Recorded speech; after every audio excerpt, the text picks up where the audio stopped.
Dani Brown, or Queen of Filth, or Queenie as I prefer. Welcome to another story time. This is meant to be on a Friday night. It is Saturday. There's details about why on my Facebook page and my website links down below. So today we have a story called Death of a Balloon, and it is by British Bizarro author Greg James, or British Bizarro Community author Greg James. He does write other things as well. So, I hope you enjoy this. I hope you're enjoying these videos because they are fun to make.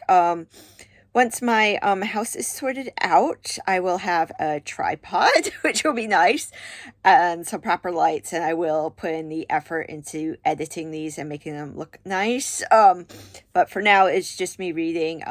There will be, in the meantime, even more cuddly toys because I have to take all the ones from downstairs, son's bedroom, and everything else. It's the downstairs front room and my son's bedroom where it's just falling apart and it's being worked on.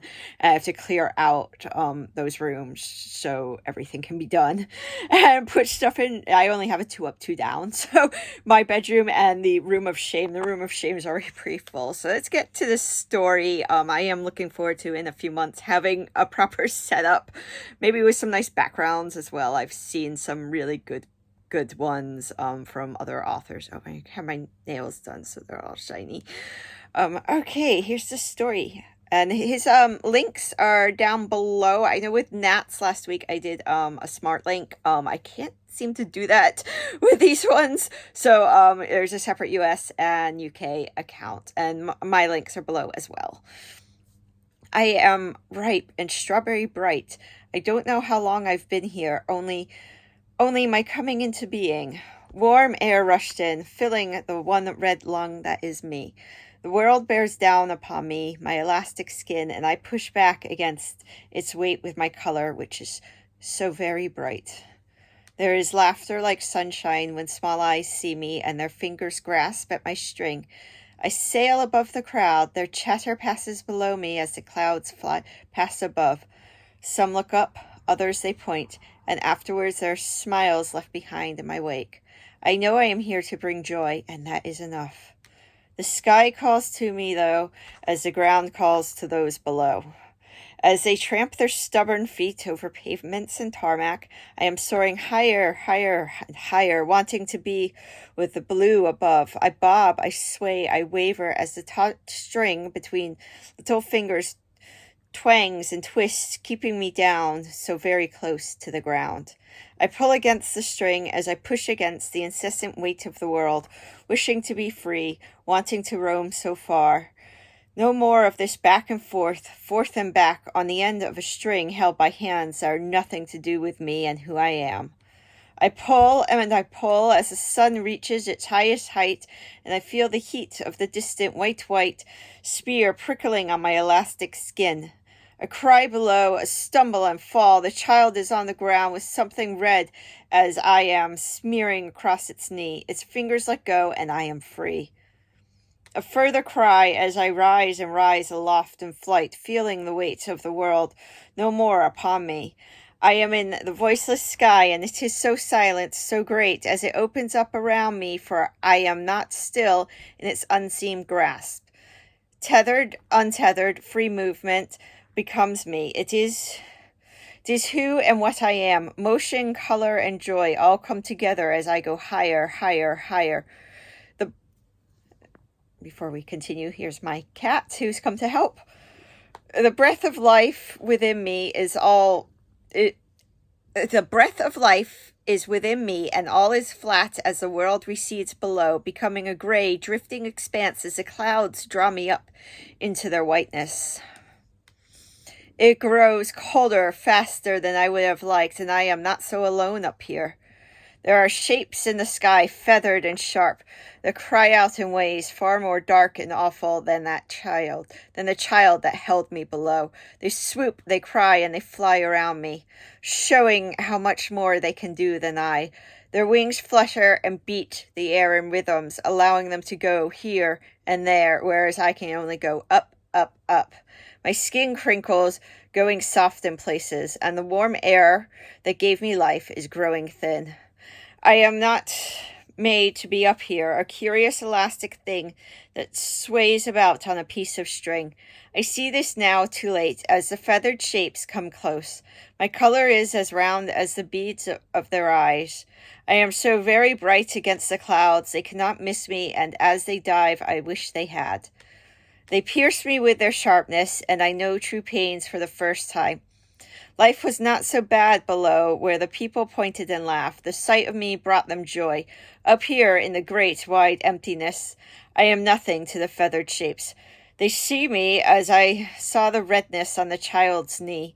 Their sharpness wishes to feed upon me. I am wounded by them, and I fall. There are holes that allow warm air to escape. I can do nothing to heal these wounds because I am not made to last for long.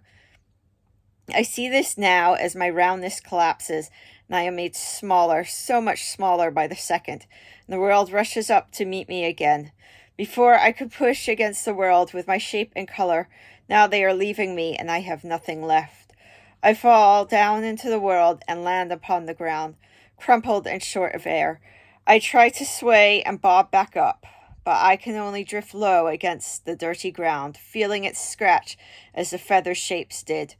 One more hole is all it would take to finish me.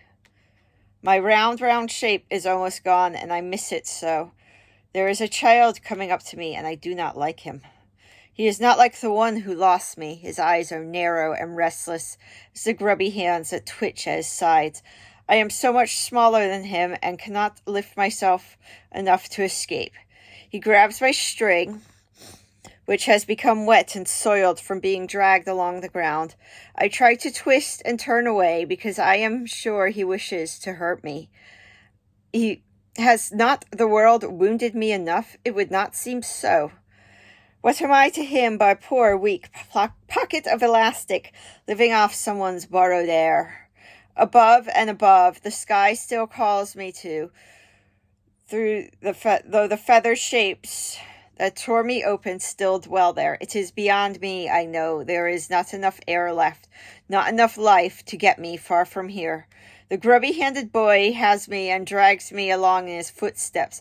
I bounce and I ricochet off the ground, feeling its texture as teeth against my perishing skin. Feet stamp and tramp all around, so close they almost crush me. A shape with 4 legs with fur and teeth comes up to me, sniffing and snorting until I am wetter and dirtier than ever before. It opens its mouth wide, and I shrink further into myself, thinking this is the end. The first shape is pulled away on a taut string of its own, yelping and whining as a tall voice shouts down, "It was going to eat me." Yet I feel some small mote of pity for the first shape. I am a sad, sagging, rumpled thing as the grubby-handed boy lets go of my loose, dirty string. I lay down upon the ground where I am kicked and kicked again by the feet that go by until I am in the gutter where one great black roundness, another rolls by, fast and loud, roaring as animals do. Are they the shape of my death, mocking me with their roundness and their terrible speed when I have become so small, torn and slow? I do not know and cannot know because of the last of the air, the breath of life is leaving me. I can do no more than lie here in the water and the dirt with things clinging to me that I have no name for.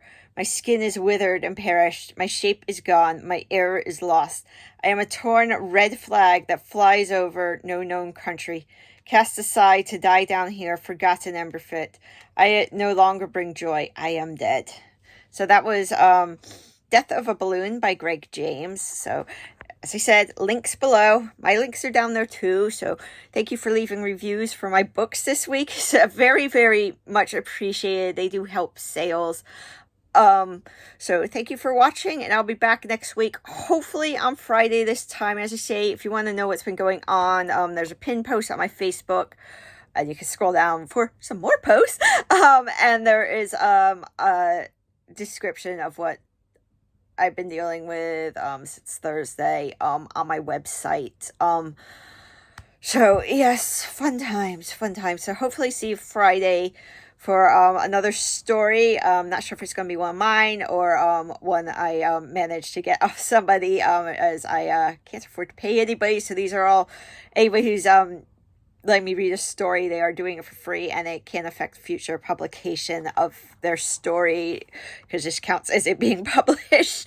But so thank you to the authors sending me your stories, and thank you to anybody who's watching this and listening who isn't a creep who, you know, kind of deserves what happened in last week's story, or the lyrical content of an entire Cannibal Corpse album, which I'm sure would be unpleasant. I've never actually heard an entire Cannibal Corpse album, and I think I can live my life quite happy not hearing a Cannibal Corpse album.